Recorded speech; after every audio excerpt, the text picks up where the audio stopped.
Good morning. As you can hear, Political Paula still isn't feeling very well. And Political Paula is a little upset because Political Paula is not used to being sick. I think some of you think I am this huge big baby whenever I get a cold. And this is what it is. It's a cold. It's a deep cough with a lot of junk, and my nose is stuffy. And because I am here at my vacation home that some people envy me for, well, guess what? Guess where the closest pharmacy is? 30, 40 minutes away. Guess what I'm treating my cold with? Vicks Vapor Rub and Benadryl and a pack of Hall's cough drops. That's all I got. I forgot to bring my Zicam with me from Lancaster when I came down here. And can't find it anywhere around here. And of course I have no car. And my husband, we were very busy yesterday with a very serious emergency with our electrical issues here, which I will be talking about in a future show.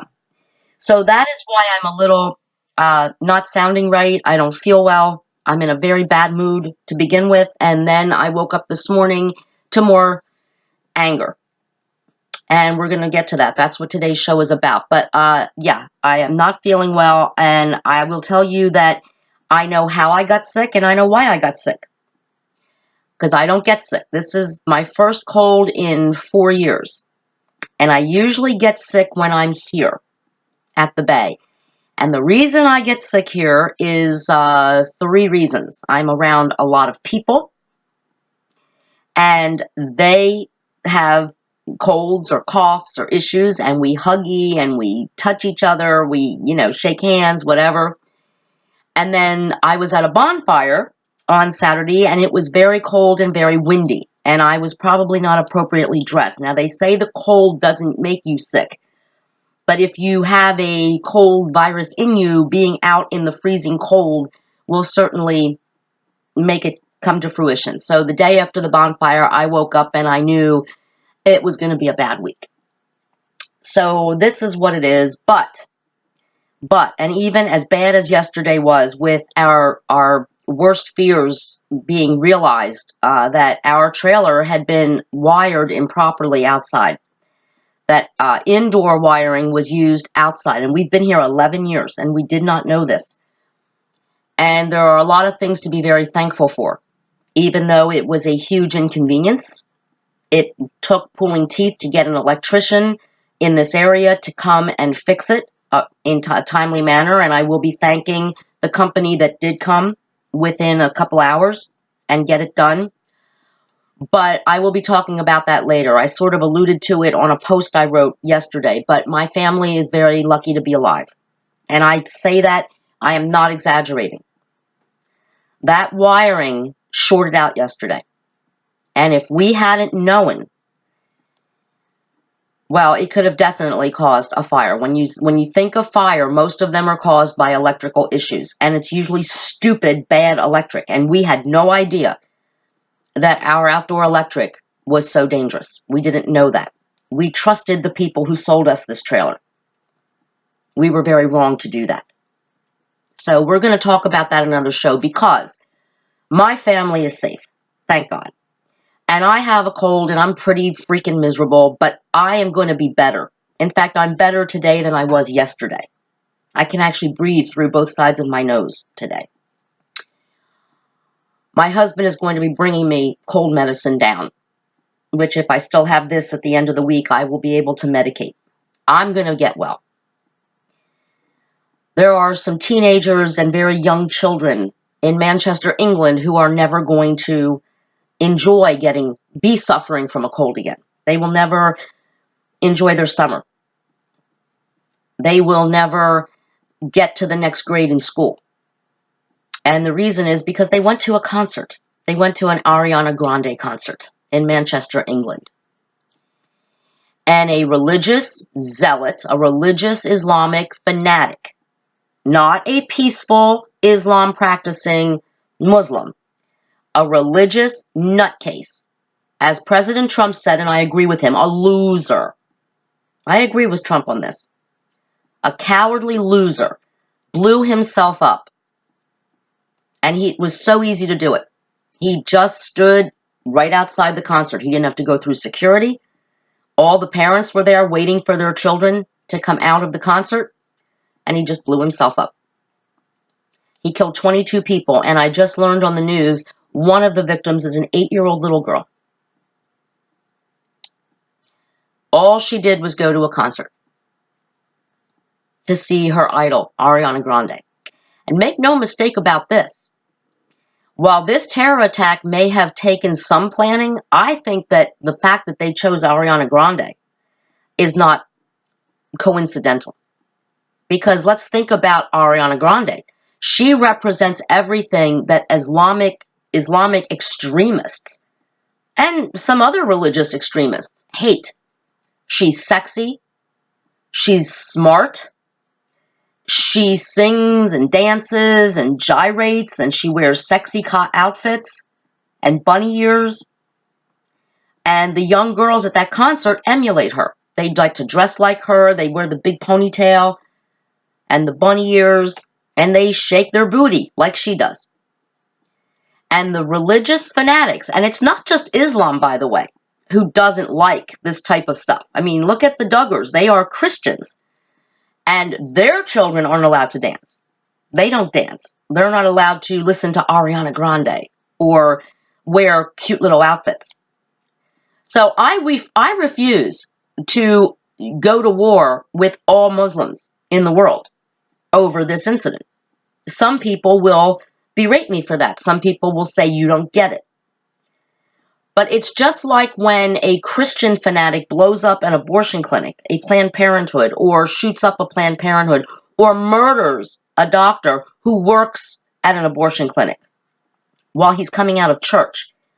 You can't paint every Christian with that broad brush of the fanatic.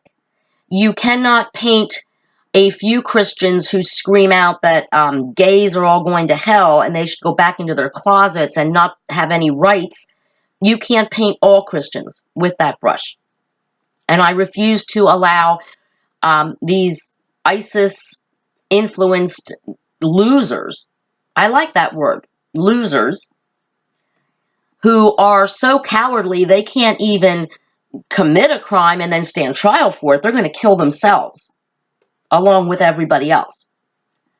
They're cowards and they're losers. And they come in all shapes and sizes, and they come from all different religions. In my opinion, and I'm not comparing this is apples and oranges a little bit, but in my opinion, an employer who is so faith-based that he will refuse an employee birth control, legal, safe birth control, is a fanatic. In a sense, he's not actually killing her, but he is making her life harder. He is possibly setting her up to either have an abortion, which she may or may not want, or have to go out and pay for her own birth control. So that is a Christian fanatic who is terrorizing an employee, refusing her a legal and safe drug that by her using it doesn't affect him in any way.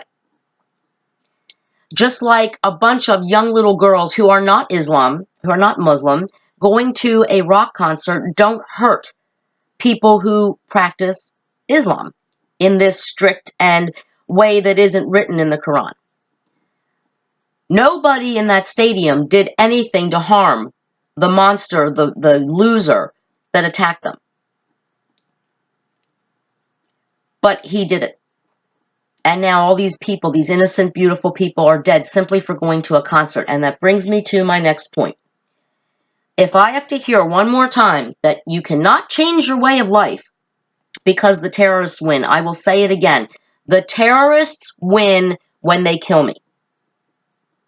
As long as I'm living and breathing, they lose. And yes, I do think twice before I go into a shopping mall. I think twice before I sit in a restaurant that has glass windows facing the street. And I certainly don't think I would be attending a rock concert right now or going to a nightclub. I rarely go to the mall. And it's not necessarily because I'm afraid to, it's just I don't like the mall. But when I do go to the mall, I see how lax the security is. I probably shouldn't even be saying this, but we all know it. People walking around with big backpacks or big purses, and nobody searches them, because that would mean you'd have to wait in line to get into the mall. Nobody wants to do that. But I read a book where terrorists took over a mall. It was fiction, but it was so simple to do it. And it's scary. See, we're all so busy getting people to strip almost naked and do all these x-rays and take your shoes off at the airport. And they already did that. That was 9/11/01. That's old school. They're not going to do that again. And if the airlines would get their acts together and actually make flying a pleasant experience again, I would actually be saying that flying is probably pretty safe, because they know that it's going to be harder to attack us through the air. So they're going to do it the way they've been doing it for the last 5 or 6 years. Soft targets, discos, nightclubs, office Christmas parties, concerts, restaurants, or just walking along the street, like what happened in Nice. This is what we have to be afraid of now. And this is almost scarier, because I don't fly. And if flying were dangerous, I would feel scared for people I know who do fly. But that wouldn't affect me. This shit affects all of us, because they're hitting us in places where we go and we normally don't even think about it. I mean, the last time you went to the mall, were you worried? Did you think, oh, wonder what's in that backpack? That looks pretty big. Oh, did you look around your surroundings and be afraid? Like you do at the airport, if you see someone that looks a little off, you're like, oh boy, I hope they're not on my plane. Do you do that when you go to the mall? Do you do that when you sit down at a restaurant to have dinner? Do you think about it? Some of you like to go to sporting events. Do you think about it when you go to a stadium to watch a football game or a baseball game? Or do you just do it and not think, oh my God, this is where they are hitting us now. These are the targets. And I don't think any one of us wants to have to go through a metal detector to get into a mall.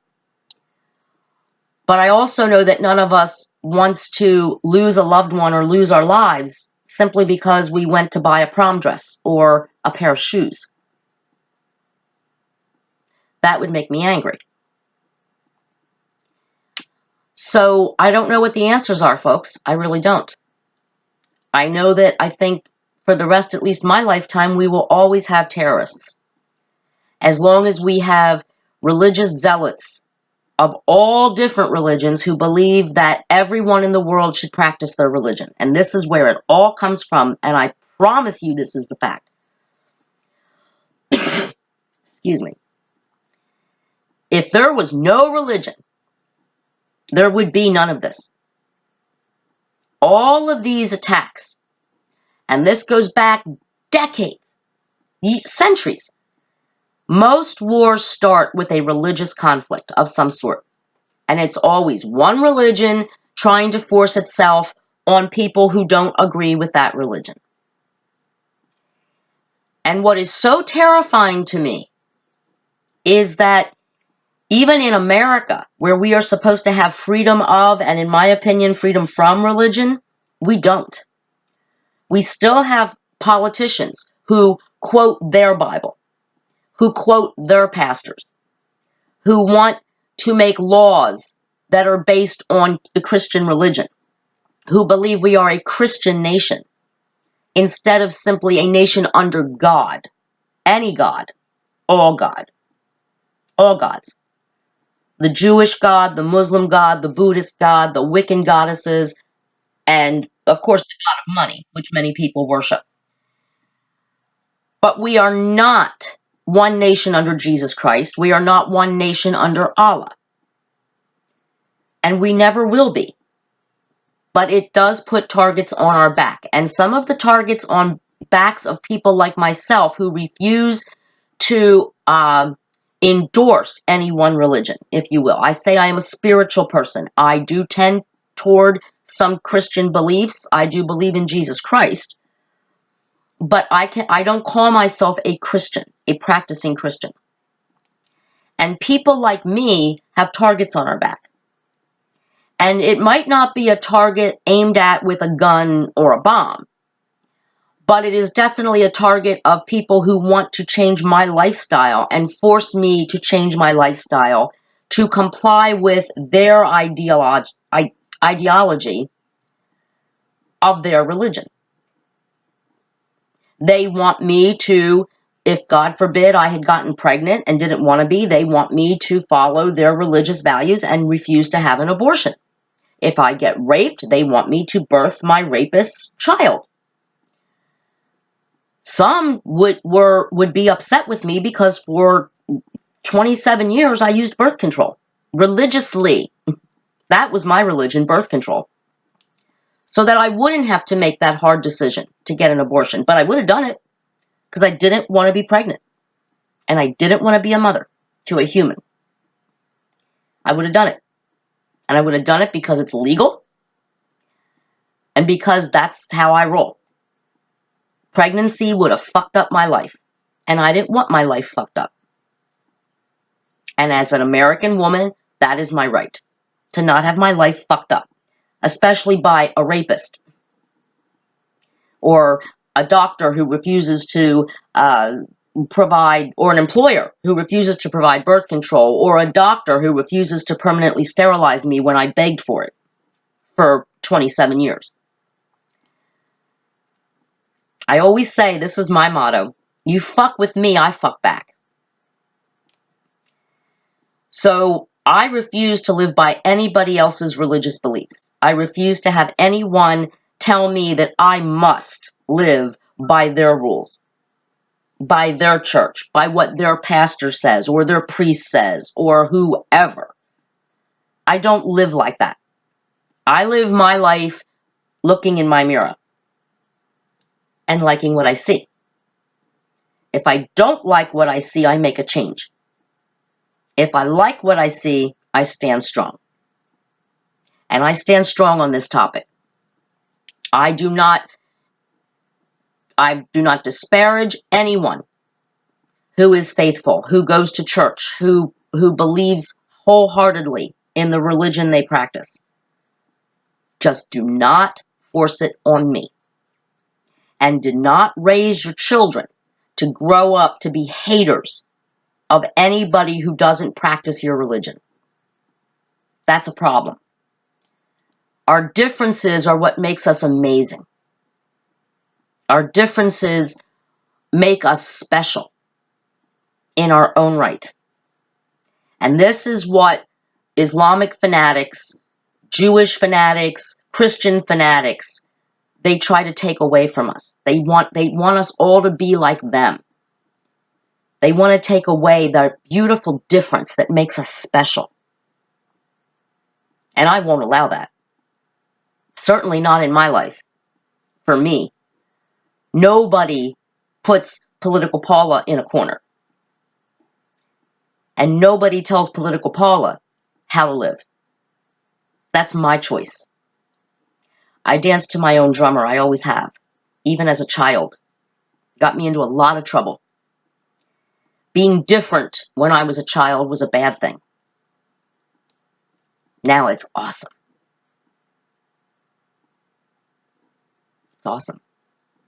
So our prayers go out to the victims and their families in Manchester. And even if the people that were there who weren't hurt, they are scarred for life. They will never forget last night.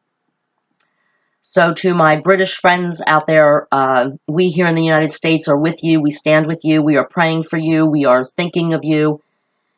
And we hope that you don't have to suffer anymore. We hope that whoever perpetrated this, not only the dead guy, but those who endorsed it, who paid for it, who trained him, that they're brought to justice and that you have the peace you deserve. For those poor little girls, those little children who simply just wanted to see their idol, Ariana Grande. You know, how sad. How sad for you little kids who will have this memory for the rest of your lives. You know, love shows and grows. And it is so unfortunate right now, and Chris, I'm sure you're going to see this, our singing chaplain, it just seems that hate also is showing and growing. And I don't know how to stop it. I wish I did. I wish somebody could. Political Paula, out.